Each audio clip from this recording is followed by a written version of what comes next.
Baiklah, Assalamualaikum warahmatullahi wabarakatuh. Perkenalkan, nama saya Rifa Wulandari, nomor BP 19101155310135 dari kelas Manajemen 11 dalam rangka melaksanakan tugas ekonomi manajerial. Baiklah, saya akan mempresentasikan materi peramalan permintaan.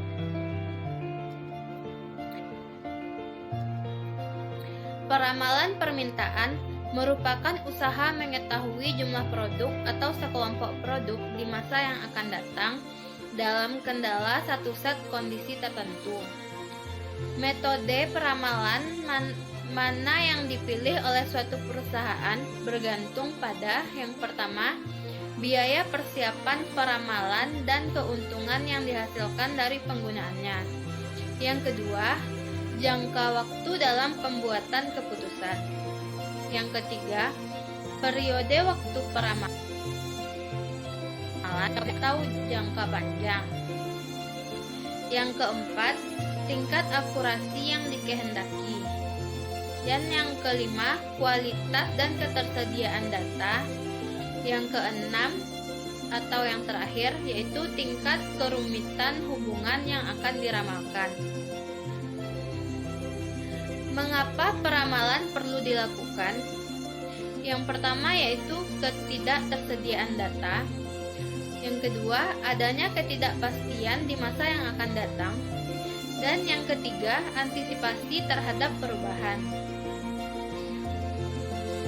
Fungsi peramalan yaitu memprediksi potensi penumpang atau pendapatan. Yang kedua, kebutuhan pengembangan fasilitas. Faktor-faktor yang mempengaruhi peramalan ada 5. Yang pertama, kondisi umum bisnis, reaksi dan tindakan pesaing, kebijakan pemerintah, kecenderungan pasar, dan yang kelima, inovasi teknologi. Kriteria penentuan metode peramalan. Yang pertama, biaya persiapan peramalan dan keuntungan yang dihasilkan dari penggunaannya. Yang kedua, jangka waktu dalam pembuatan keputusan. Yang ketiga, periode waktu peramalan. Yang keempat, tingkat akurasi yang dikehendaki. Yang kelima, kualitas dan ketersediaan data. Dan yang keenam, tingkat kerumitan hubungan yang akan diramalkan. Peramalan kualitatif. 1. Teknik survei. Ada survei tentang pabrik dan para eksekutif bisnis dan rencana pengeluaran untuk perlengkapan. Survei tentang rencana perubahan inventory dan harapan penjualan. Survei tentang rencana pengeluaran konsumen. Yang kedua, jajak pendapat atau opinion poll.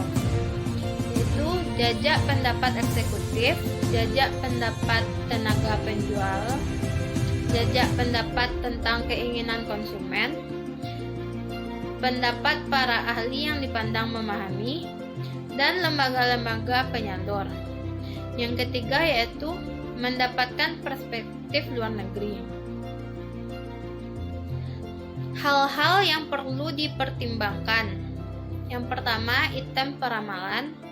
Yang kedua, peramalan dari atas, top down atau dari bawah, bottom up. Yang ketiga, teknik peramalan. Yang keempat, komponen peramalan. Yang kelima, akurasi peramalan. Dan yang terakhir, perbaikan parameter model peramalan. Jenis metode peramalan permintaan. Secara garis besar, terdapat 2 kelompok metode peramalan permintaan. Yang pertama yaitu metode kualitatif, tidak menggunakan pendekatan statistika matematika. Yang kedua yaitu metode kuantitatif, yaitu menggunakan pendekatan statistika matematika sebagai dasar peramalan. Prasyarat penggunaan metode kuantitatif. Yang pertama, tersedia informasi masa lalu. Informasi dapat dikuantifikasi dalam data numerik. Asumsi dasar, pola masa lalu akan terus berlanjut. Metode runtun waktu atau time series. Ada pola horizontal, pola musiman, pola siklus, dan pola tren. Metode gerakan tren. Ada metode bebas atau freehand method. Ada metode setengah rata-rata atau semi-average method.